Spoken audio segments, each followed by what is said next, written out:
आप देख रहे हैं क्वेश्चन आवर। नमस्कार, मैं हूं अजय कुमार। ऐसा लग रहा है जैसे कि एक ही मुद्दा आज देश पर हावी है और वो है असम की एनआरसी लिस्ट। एक ऐसी लिस्ट जो अभी तक सिर्फ प्रस्तावित है, जिसे अंतिम शक्ल नहीं दी गई है। लेकिन भारतीय जनता पार्टी के अध्यक्ष अमित शाह ने इस लिस्ट को एक ऐसा मुद्दा बना दिया है जिसके आधार पर ऐसा लगता है कि आज भारतीय जनता पार्टी इस लिस्ट के आधार पर यह कह रही है कि जिन जिन लोगों के नाम इस लिस्ट में हैं वो लोग हिंदुस्तानी हैं, लेकिन जो लोग इस लिस्ट में शामिल नहीं हैं वो घुसपैठी हैं। यानी कि तकरीबन 40 लाख लोग, 4 मिलियन 40 लाख लोग आज हिंदुस्तान में ऐसे हैं जो कि असम में रह रहे हैं और घुसपैठिए हैं। और ऐसे में घुसपैठियों की पैरोकारी करने वाली तमाम विपक्षी पार्टियों को देश विरोधी और लिस्ट को जायज और सही ठहराने वाली पार्टी भारतीय जनता पार्टी को देश की समर्थित पार्टी के तौर पर प्रस्तुत करने की एक जबरदस्त राजनीति चल रही है। और यही राजनीति आज देश की सबसे बड़ी कहानी है। देखिए, किसी सहूलत से वंचित नहीं करना चाहिए और रजिस्टर में उनको उनके नाम रहना चाहिए। एकता के लिए, राष्ट्र की अखंडता के लिए जो भी कदम उठाना पड़ेगा उठाएं।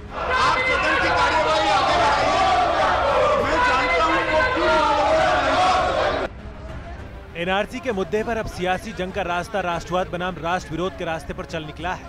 एनआरसी लिस्ट सामने आने के बाद जब संसद में गृह मंत्री ने बयान दिया था तो उनके सुर नरम थे, लेकिन एक दिन बाद जब राज्यसभा में अमित शाह ने बोला तो कहानी का रुख बदलता चला गया। एनआरसी के ड्राफ्ट को जारी करने के फैसले को शाह ने सरकार की हिम्मत से जोड़ दिया। यही प्रधानमंत्री ने, कांग्रेस पार्टी के प्रधानमंत्री ने लिया हुआ लिस्ट, इसको अमल करने की हिम्मत नहीं थी। हम में हिम्मत है, इसलिए हमें करने के लिए निकले। 40 लाख लोगों के हितों की बात करने वालों पर सीधे सीधे सवाल दागे जाने लगे और अब कथित घुसपैठियों का मुद्दा किस तरह राष्ट्रवाद की शक्ल ले चुका है, इन बयानों से समझिए। हमें रहना है तो अवैध घुसपैठियों के साथ पक्ष में नहीं रहना है, देशभक्त भारतवासियों के साथ, भारत के नागरिकों के साथ रहना है। तो ये सारे लोग, कांग्रेस, ममता बनर्जी और बाकी तय करे वो कहाँ खड़े रहेंगे। देशभक्त भारतीय नागरिकों के साथ खड़े रहे। कांग्रेस की दोगली नीति के कारण अगर कांग्रेस में चाहे अहमद पटेल हो चाहे कांग्रेस हो, इनमें हिम्मत हो तो उस वक्तव्य को तो सुन लें जो इंदिरा गांधी ने कहा था। इंदिरा गांधी ने कहा था कि मेरे ऊपर ये भार है, मैं सहन नहीं कर पाऊंगी, मैं इन्हें चिन्हित करके वापस भेज दूंगी। बीजेपी से लेकर सरकार के मंत्रियों के सुर यही है। दूसरी तरफ विपक्ष के नेताओं ने भी इस फैसले के खिलाफ हल्ला बोल रखा है। कांग्रेस 40 लाख लोगों के मानवाधिकार की दुहाई दे रही है तो टीएमसी को इसमें वोट बैंक की पॉलिटिक्स नजर आ रही है। भाजपा इतनी केयरलेस है, भाजपा की लापरवाही से ये देखिए, अब विदेशी घुसपैठ और भारतीय नागरिक एक ही लिस्ट में आ गए हैं जो एक्सक्लूडेड लिस्ट है। बहुत से भारतीय नागरिक हैं, कोई बिजनेसमैन है, कोई इंडस्ट्रियलिस्ट है, कोई अध्यापक है। जब वो ऑर्डर मिल गया कि बस एक तरफा करो तो एक तरफा करते चले गए। तो जो 7-8 लाख होते हैं, 5 लाख होते हैं, उसको एकदम से इन्होंने अपने ऑर्डर से हरी झंडी दी। फखरुद्दीन अली अहमद का भतीजा, उसको नाम नहीं है। एमएलए का बीबी का नाम नहीं है। ये गलतियां से लोगों में विभाजन फुट बढ़ेगा, ये हम समझते हैं। सरकार खुद कह चुकी है कि एनआरसी का ड्राफ्ट कोई फाइनल मसौदा नहीं है। जिन लोगों का नाम इस लिस्ट में नहीं है वो घुसपैठिए हैं, ऐसा नहीं कहा जा सकता, बल्कि उन्हें लिस्ट में नाम शामिल करने के लिए एक और मौका भी दिया जाएगा। लेकिन सियासत का खेल देखिए, पूरी लड़ाई घुसपैठिए बनाम घुसपैठियों के हिमायती की हो चुकी है। रविकांत राय, न्यूज नेशन, दिल्ली। अब सियासत के बारे में क्या कहा जाए। मुद्दा यहां यह है कि एनआरसी लिस्ट ये ड्राफ्ट लिस्ट है, अभी इसमें संशोधन की पूरी गुंजाइश है। तमाम लोग अभी सामने आकर अपने भारतीय नागरिक होने का प्रमाण देकर अपने आप को इस सूची में दाखिल कर सकते हैं। यानी कि इसमें से ऐसे लाखों लोग होंगे जो अपने भारतीय नागरिकता को स्थापित कर पाएंगे। लेकिन आज देश की राजनीति इस पूरे ध्रुवी पर घूम रही है कि कौन घुसपैठियों के साथ खड़ा है और कौन घुसपैठियों के अलावा भारतीयों के साथ खड़ा है। और ऐसे में सवाल यह उठ रहा है कि आखिरकार किस तरीके से इस मामले से आगे बढ़ा जाए। ऐसे में ममता बनर्जी, जो कि पश्चिम बंगाल के मुख्यमंत्री हैं, उन्होंने तो एक अलग सुर ही सामने रख दिया है। उनका यह कहना है कि अगर इस लिस्ट के आधार पर राजनीति आगे बढ़ी तो देश में सिविल वॉर हो जाएगा, गृह युद्ध हो जाएगा। कौन समझाए ममता जी को कि इस तरह के शब्दों का इस्तेमाल एक मुख्यमंत्री को शोभा नहीं देता। इसमें कोई शक नहीं है कि इस पूरे मुद्दे पर राजनीति हो रही है, लेकिन क्या खुद ममता बनर्जी इस मुद्दे पर पश्चिम बंगाल में राजनीति नहीं कर रही हैं? क्या खुद ममता बनर्जी आज विपक्ष के तमाम नेताओं को एकजुट कर भारतीय जनता पार्टी को घेरने की कोशिश नहीं कर रही हैं?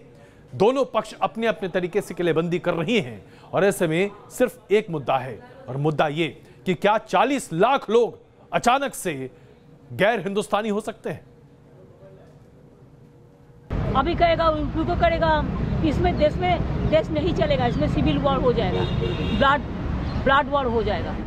क्या कोई मुख्यमंत्री देश में सिविल वॉर जैसा बयान दे सकता है? पश्चिम बंगाल की मुख्यमंत्री ममता बनर्जी ने एनआरसी के मुद्दे पर सिविल वॉर जैसी बात कहकर देश की सियासत को गरमा दिया है। देश के एक बड़े राज्य के मुख्यमंत्री सिविल वॉर का शब्द इस्तेमाल करना ही कितना गलत बात है। ये शोभा नहीं देते हैं। वो एक मुख्यमंत्री हैं, उनका एक जिम्मेदारी है। वो अगर मुख्यमंत्री ही इस तरह का गृह युद्ध का बात करेंगे तो फिर ये देश के लिए बहुत ही शर्मनाक बात है। ममता बनर्जी अपना संतुलन खो चुकी हैं। वह देश को सांप्रदायिक आधार पर बांटना चाह रही हैं। बंगाल में जो उन्हें खतरा नजर आ रहा है, क्योंकि असम के बाद एनआरसी बंगाल पहुंचने वाला है, घुसपैठियों और जिहादियों के बदौलत शासन करने वाली ममता बनर्जी देश को गृह युद्ध की धमकी दे रही हैं। इसका जवाब पश्चिम बंगाल 2019 में उनको देगा। जिस दिन से एनआरसी का ड्राफ्ट सामने आया है और उसमें 40 लाख लोगों की नागरिकता को अवैध बताया गया है, उसी दिन से पश्चिम बंगाल की मुख्यमंत्री ममता बनर्जी ने केंद्र सरकार के खिलाफ मोर्चा खोल दिया है। हम चीफ मिनिस्टर का नाते क्या हम क्या इंसान नहीं हो? हम नहीं चाहते हैं ब्लड बर्थ हो, हम नहीं चाहते हैं सिविल वॉर हो, कि हमारा इसमें असर पड़ेगा। इसी के लिए हम कहना चाहती हूँ कि आसाम हमारा बांग्ला का बॉर्डर है, आपको बिहार का बॉर्डर है, आपको सोचना चाहिए। मामला बांग्लादेश से आए अवैध घुसपैठियों का है और कहा जा रहा है कि अब अगली बारी बंगाल की है, लिहाजा सवाल वोट बैंक का है और ममता बनर्जी इस सियासी खतरे को भांप चुकी है। यही वजह है कि ममता ने दिल्ली में डेरा डाल दिया है। वो आर पार के मूड में है। ममता ने विपक्ष के नेताओं से मुलाकात की है। केजरीवाल से लेकर राहुल गांधी से भी ममता ने मिलकर इस मुद्दे पर समर्थन मांगा है। वो बीजेपी के वरिष्ठ नेता एल के आडवाणी से भी मिली। ममता के तेवर गर्म है। उन्होंने ऐलान कर दिया है कि वो एनआरसी के मुद्दे पर पीछे हटने वाली नहीं है। ममता को इस फैसले में बीजेपी की वोट बैंक पॉलिटिक्स नजर आ रही है। दिस वोट बैंक पॉलिटिक्स, हमको वोट बैंक पॉलिटिक्स हम मानविकता के साथ नहीं खिलाड़ी नहीं करते हैं। वोट बैंक पॉलिटिक्स तो बीजेपी कर रहा है। इसी के लिए 40 लाख लोगों को निकाल दिया है। It is most unfortunate in humanity. It is as a human being we can not spare all this things. दूसरी तरफ बीजेपी नेताओं ने भी ममता बनर्जी के खिलाफ मोर्चा खोल दिया है। घुसपैठियों पर जुबानी जंग तेज होती जा रही है। यदि गृह युद्ध होगा, उस गृह युद्ध का पूरा जिम्मेदारी उसके ऊपर आएगा, क्योंकि यदि जो शांत जनता है उनको भड़काएंगे तो ऐसे लॉ एंड ऑर्डर सिचुएशन होगा। वो एक प्रदेश के मुख्यमंत्री है, गैर जिम्मेदाराना स्टेटमेंट नहीं देना चाहिए। ये जनता के हित के लिए नहीं बोल रही है। और वो घुसपैठी अगर मुसलमान के बदले हिंदू होते तो इनकी जुबान नहीं खुलती। जुबान इसलिए खुल रही है कि जितने घुसपैठिए रहेंगे हमें तो वोट मिलेगा। मामला असम का जरूर है, लेकिन एनआरसी की ये लड़ाई बंगाल तक पहुंच गई है और इस मुद्दे पर टीएमसी और बीजेपी खुलकर आमने सामने भी आ गए हैं। सवाल वोट बैंक का है, लिहाजा ममता बनर्जी आर पार के मूड में है। वहीं बीजेपी की निगाहें मिशन बंगाल पर है, लिहाजा बीजेपी 40 लाख कथित घुसपैठियों के मुद्दे को मास्टर स्ट्रोक मान रही है। एनआरसी के मसले पर ममता बनर्जी की तिलमिलाहट की वजह साफ है। असम के बाद बंगाल में एनआरसी लागू करने का बीजेपी ऐलान कर चुकी है। अगर ऐसा होता है तो ममता बनर्जी का कोर वोट बैंक उनसे अलग हो जाएगा। ऐसे में ममता बनर्जी का पीएम बनने का सपना सबसे पहले उनके गढ़ में ही टूट जाएगा। वीडियो जर्नलिस्ट अतुल के साथ रविकांत राय, न्यूज़ नेशन दिल्ली।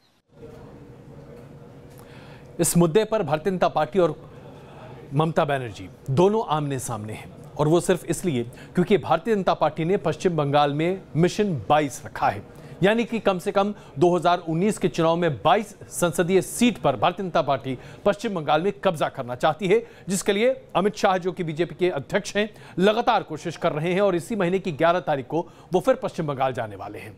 ऐसे में ममता बनर्जी की तिलमिलाहट समझ में आती है, क्योंकि आज अगर कोई एक पार्टी है जो ममता बनर्जी की तृणमूल कांग्रेस को पश्चिम बंगाल में मुकाबला दे सकती है तो वो है भारतीय जनता पार्टी।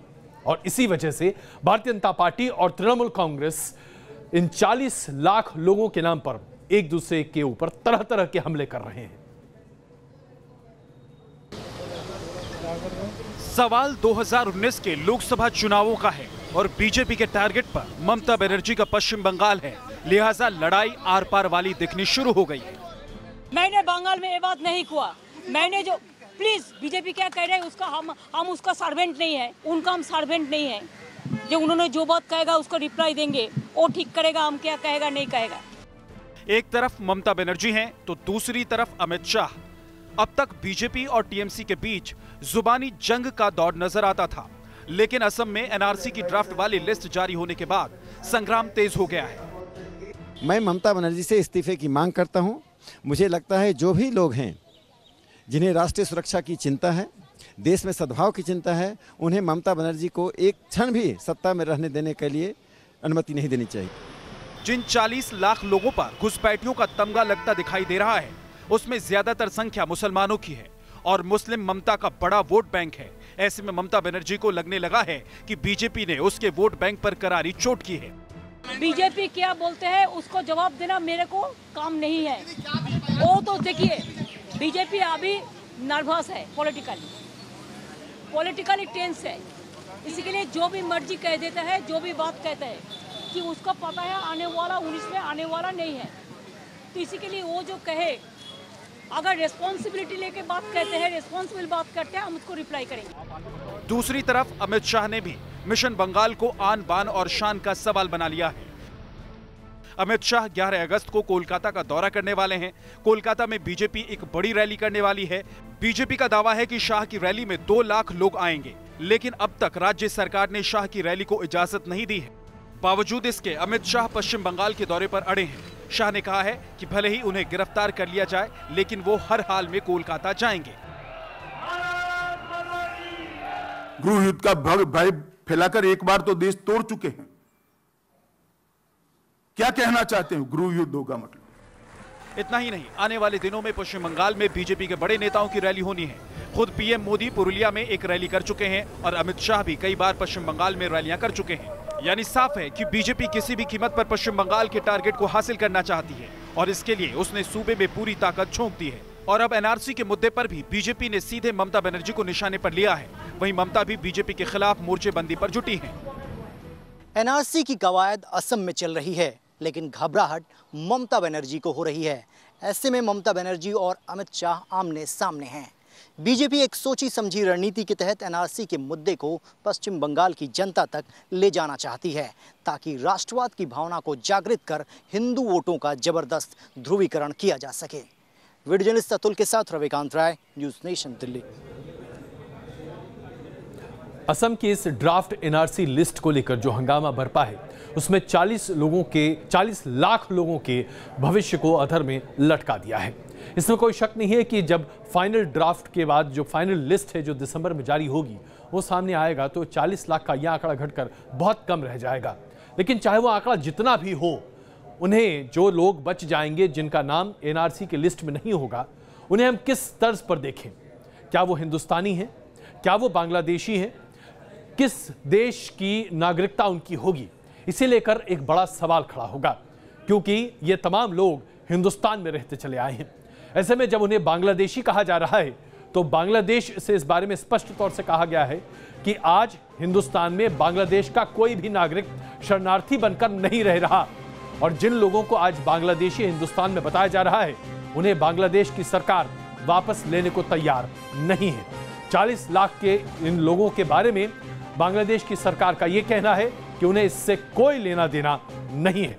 अब आप खुद ही समझ जाइए, ये वो लोग हैं जिनके बारे में आज हम चर्चा कर रहे हैं, जो असम में रह रहे हैं, जो हिंदुस्तान में रह रहे हैं, जिन्हें हम ना तो शायद हिंदुस्तानी माने और ना ही बांग्लादेश उन्हें अपना माने।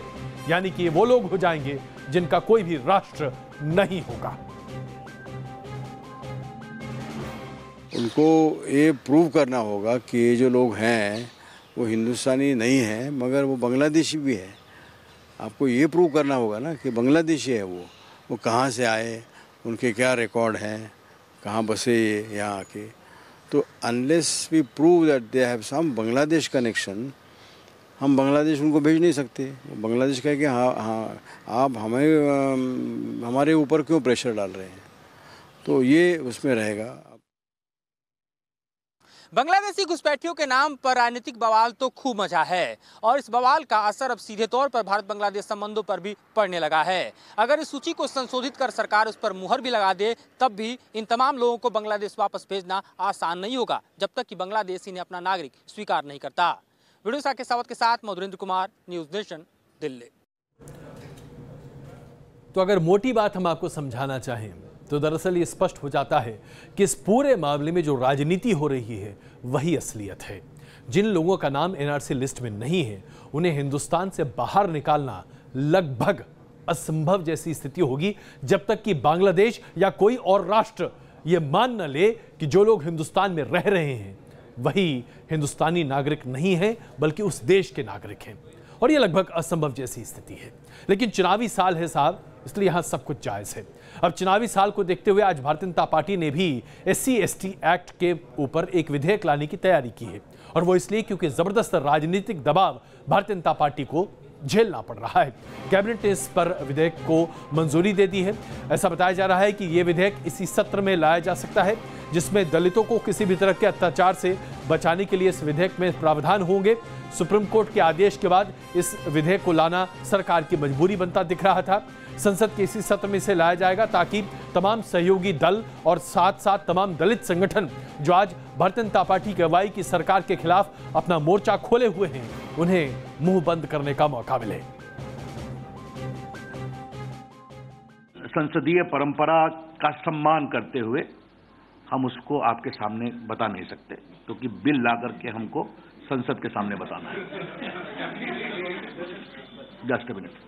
एक बात हम अवश्य कहेंगे, नरेंद्र मोदी जी की सरकार इस देश के दलितों और हमारे आदिवासी भाइयों के विकास के लिए कृत संकल्प है, और उस दिशा में जो भी उचित कार्रवाई करने की आवश्यकता होगी पहले भी की है, आगे भी करेगी। हम लोगों ने निरंतर सरकार से आग्रह किया कि ऑर्डिनेंस के माध्यम से हो या बिल्कुल रीइंट्रोड्यूस करने के माध्यम से हो, किसी भी माध्यम से हो, इस एक्ट को यथावत स्थिति में लाया जाए। और इस बात का विश्वास लोक जनशक्ति पार्टी को, मुझे खुद खासतौर पर, क्योंकि मैं निरंतर खुद इस विषय को उठा रहा था, मुझे इस बात का विश्वास था कि हमारी सरकार हमारी इस मांग को पूरा करेगी। हर एक व्यक्ति की यही मांग थी कि इस कानून को यथावत स्थिति में लाया जाए। मैं धन्यवाद देना चाहूँगा हमारे प्रधानमंत्री जी का और हमारी पूरी कैबिनेट का, कि कैबिनेट ने हमारी इस बात को मांगा, हमारे प्रधानमंत्री जी ने हमारी इस मांग को पूरा किया और इस कानून को यथावत स्थिति में लाने के लिए जल्द इस बिल को रीइंट्रोड्यूस किया जाएगा पार्लियामेंट में। तो अगर SC/ST एक्ट के लिए नया विधेयक लाकर भारतीय जनता पार्टी की अगुवाई की सरकार राजनीतिक इस माहौल में चुनावी संरक्षण अपना करना चाहती है, तो एक और मुद्दा है जो कि महाराष्ट्र में जबरदस्त गर्माहट पैदा कर रहा है, और वो है मराठा आंदोलन को लेकर। इस बात का आश्वासन, इस बात का भरोसा भारतीय जनता पार्टी ने चुनाव से पहले महाराष्ट्र में दिया था कि अगर भारतीय जनता पार्टी की सरकार बनती है तो महाराष्ट्र में मराठाओं को आरक्षण दिया जाएगा, जिसमें सरकारी संस्थान और उसके साथ साथ पढ़ाई में भी मराठाओं को आरक्षण मिलेगा। लेकिन अब सरकार भी जानती है महाराष्ट्र की कि यह कर पाना लगभग असंभव जैसी स्थिति है, क्योंकि सुप्रीम कोर्ट का इस पर गाइडलाइन स्पष्ट है। ऐसे में मराठा आंदोलन आज पूरे महाराष्ट्र में भड़क चुका है। इसकी तस्वीरें लगातार आपके सामने प्रस्तुत करते रहे हैं, लेकिन अब मराठा आंदोलन को एक और स्तर पर ऊपर ले जाते हुए जेल भरो आंदोलन शुरू किया गया है। कुल मिलाकर देखा जाए तो ऐसा लगता है कि जब तक मराठा आरक्षण की ये आवाज बातचीत के जरिए नहीं सुलझाई जाएगी, तब तक पूरे महाराष्ट्र में कोहराम मचता रहेगा।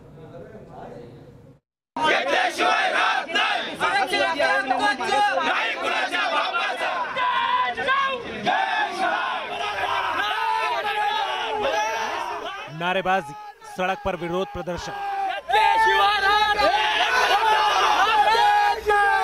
मराठा आरक्षण के लिए आवाज बुलंद।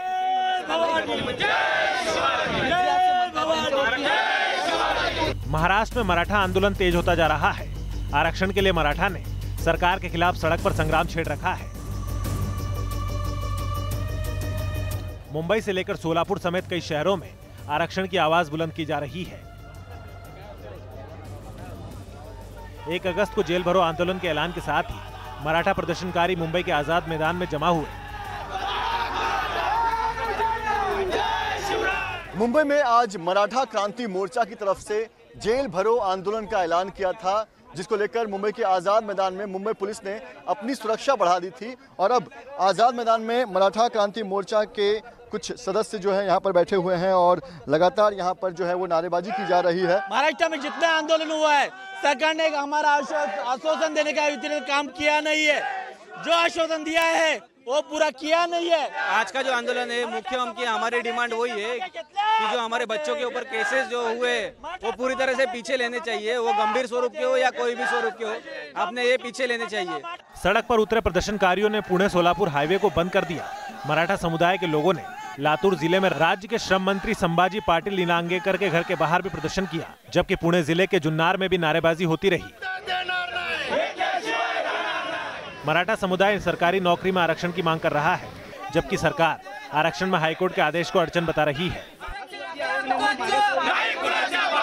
सरकार ने कानून पारित करके मराठा समाज को आरक्षण दे दिया है। कुछ राजनीतिक दल लोगों में भ्रम फैलाने का प्रयास कर रहे हैं कि सरकार की ओर से आरक्षण नहीं दिया जा रहा। ये झूठ है। सरकार ने कानून पारित करके आरक्षण दिया है। इसे हाईकोर्ट ने स्टे दिया है और यह हाईकोर्ट का स्टे जल्द से जल्द खत्म हो और मराठा समाज को आरक्षण मिले, इसके लिए सरकार प्रयास कर रही है।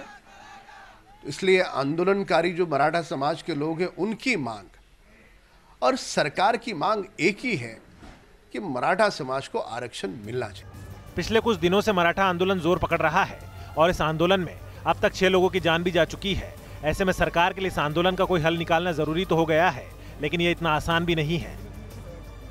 मुंबई से पंकज मिश्रा के साथ टीम न्यूज़ नेशन।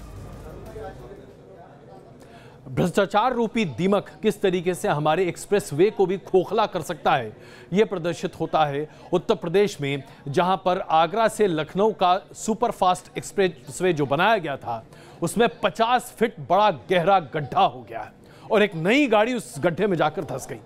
बताइए, ये वही जगह है, यह गड्ढा हुआ है जहां पर वायुसेना के विमानों को उतारा गया था। सोचिए जरा, हमने इस बात पर कितनी अपनी थपथपाई थी अपनी पीठ, ये कहते हुए कि देखिए ये है भारत की आधुनिक तकनीक जिसके जरिए हम सड़कों पर अपने विमान उतार सकते हैं। जनाब खैर कहिए कि जब विमान उतर रहे थे तो गड्ढा नहीं था, वरना विमान इस गड्ढे में जा घुसता। यह है हमारे देश का भ्रष्टाचार। आखिरकार उत्तर प्रदेश इस मामले में उत्तम प्रदेश तो है ही, बढ़िया और अच्छा उत्तम भ्रष्टाचार होता है उत्तर प्रदेश में।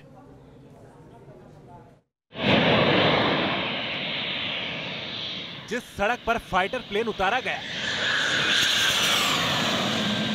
जिस एक्सप्रेसवे को लेकर बड़े बड़े दावे किए गए,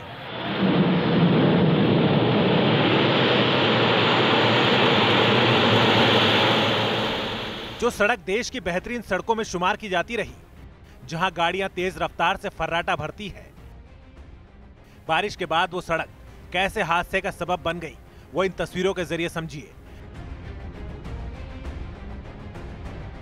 यह आगरा लखनऊ एक्सप्रेसवे की तस्वीर है।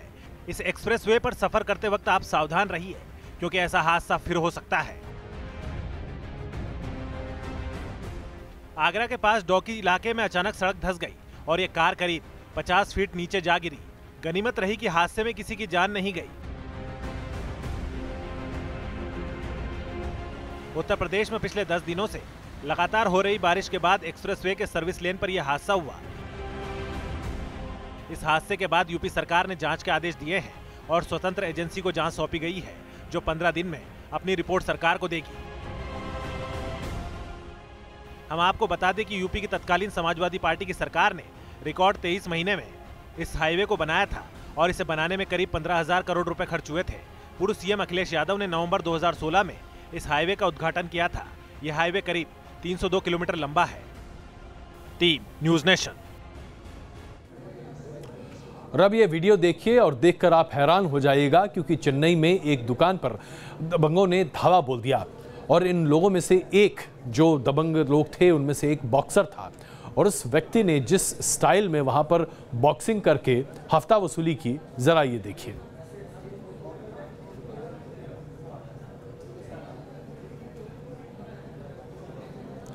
इसे देखकर आपको लग रहा होगा ये किसी फिल्म का सीक्वेंस है, लेकिन ये किसी फिल्म का सीक्वेंस नहीं है। बाकायदा बॉक्सर साहब उठे और दनादन घूंसे परोसने लगे। ऐसा लग रहा था जैसे कि दबंगई नहीं बल्कि बॉक्सिंग का कॉन्टेस्ट चल रहा हो।